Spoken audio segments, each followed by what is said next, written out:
সন্ধ্যা তখন গভীর অন্ধকারের মাঝে হারিয়ে গেছে। গ্রামের শেষ প্রান্তে পুরনো জমিদার বাড়িটি যেন এক ভয়ঙ্কর এবং পৈশাচিক রূপ নিয়ে দাঁড়িয়ে আছে। এই জমিদার বাড়িটি বহুদিন ধরে পরিত্যক্ত।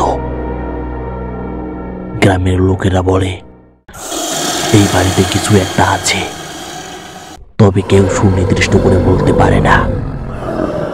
কিন্তু তারা এটাও জানে সূর্য অস্ত পর ওখানে গেলে কেউ আর জীবিত ফিরে আসতে পারে না। রূপা ছিলেন শহরের এক তরুণ শিক্ষার্থী, যিনি এই ভৌতিক ও রহস্যময় বিষয়গুলোর উপর বেশ আগ্রহী। তিনি শুনেছিলেন এই জমিদার বাড়ির গল্প, এবং তা তাকে যেন অদ্ভুতভাবে টানছিল। ভয়কে উপেক্ষা করে তিনি একদিন রাতের বেলায় একাই সেখানে যাওয়ার সিদ্ধান্ত নিলেন। সেদিন রাত প্রায় 10টা বাজে। রূপা একটি টর্চ লাইট হাতে নিয়ে বাড়িটির সামনে গিয়ে দাঁড়ায়। তখন গা ছমছমে বাতাস বইছে। বাতাসে এক ভয়ের অনুভূতি ছিল, আর চারপাশে একেবারে নিস্তব্ধতা। জমিদার বাড়ির সেই পুরনো গেটটি ভেঙে পড়ে আছে, আর আগাছায় ঢেকে আছে। সাহস করে তিনি বাড়িটির ভেতরে প্রবেশ করলেন। ভেতরে ঢুকতেই ঠান্ডা বাতাসের এক অদ্ভুত ঝাপটা যেন তাকে অভ্যর্থনা জানালো। বাড়ির ভেতরের সবকিছুতেই ধুলো আর মাকড়সার জালে ঢাকা পড়ে আছে, আর সারা দেওয়াল জুড়ে অজানা ভাষায় কিছু লেখা। হঠাৎই রূপা শুনতে পেল এক পায়ের শব্দ। ধীরে ধীরে যেন কেউ তার দিকে এগিয়ে আসছে। টর্চ লাইটের আলো দিয়ে তিনি চারপাশ দেখলেন, কিন্তু কিছুই দেখতে পেলেন না সেখানে। তবে পায়ের শব্দটি যেন বন্ধ হলো না, বরং আরো কাছে আসছে। হঠাৎ এক তীক্ষ্ণ শব্দ শুনতে পেলেন তিনি। পেছনে ফিরে তাকাতেই রূপার হাত থেকে টর্চ লাইটটি পড়ে গেল।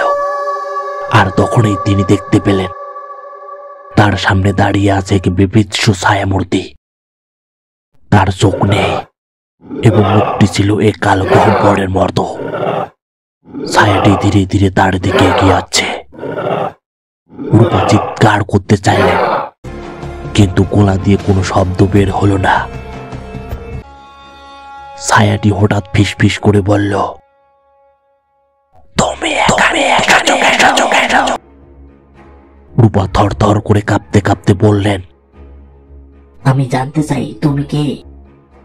মূর্তিটি হেসে উঠল, এক ভয়ঙ্কর নির্মম হাসি।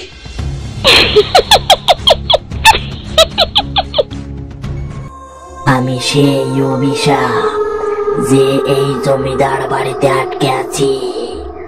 আমাকে মুক্তি দেওয়ার জন্য তোমার রক্ত চাই। রূপা সেখান থেকে দৌড়াতে শুরু করলেন।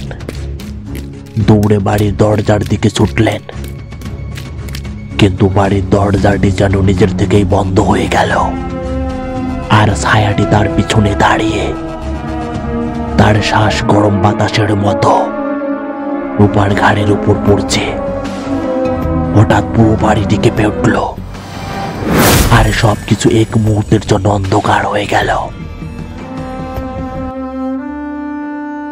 পরের দিন সকালে গ্রামের লোকেরা জমিদার বাড়ির সামনে রূপার জুতো আর ফাঁকা একটি টর্চ লাইট খুঁজে পেল, কিন্তু রূপার কোনো চিহ্ন পাওয়া গেল না সেখানে। আর সেই রাতের পর থেকে যারা জমিদার বাড়ির আশেপাশে যায়,